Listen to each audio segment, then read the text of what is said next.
ومن يرغب عن ملة إبراهيم إلا من سفه نفسه ولقد اصطفيناه في الدنيا وإنه في الآخرة لمن الصالحين যে নিজকে নির্বোধ বানিয়েছে সে ছাড়া কে ইব্রাহিমের আদর্শ থেকে বিমুখ হতে পারে? আর অবশ্যই আমি তাকে দুনিয়াতে বেছে নিয়েছি এবং নিশ্চয় সে আখিরাতে নেককারদের অন্তর্ভুক্ত থাকবে। إذ قال له ربه أسلم قال أسلمت لرب العالمين যখন তার রব তাকে বললেন তুমি আত্মসমর্পণ কর, সে বলল আমি সকল সৃষ্টির রবের কাছে নিজকে সমর্পণ করলাম।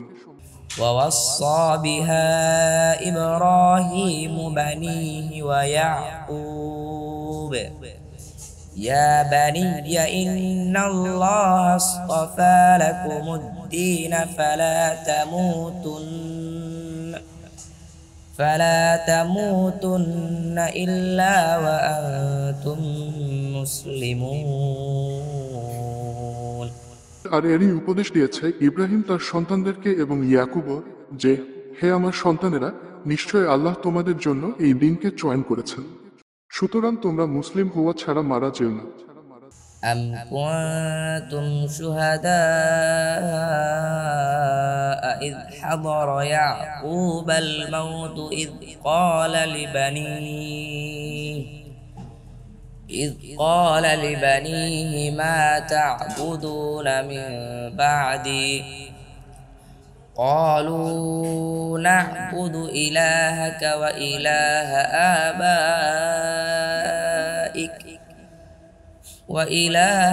آبائك إبراهيم وإسماعيل وإسحاق وإلها واحدا ونحن له مسلمون নাকি তোমরা সাক্ষী ছিলে যখন ইয়াকুবের নিকট মৃত্যু উপস্থিত হয়েছিল, যখন সে তার সন্তানদেরকে বলল আমার পর তোমরা কার ইবাদত করবে? তারা বলল আমরা ইবাদত করব আপনার ইলাহের, আপনার পিতৃপুরুষ ইব্রাহিম, ইসমাইল ও ইসহাকের ইলাহের, যিনি এক ইলাহ, আর আমরা তারই অনুগত।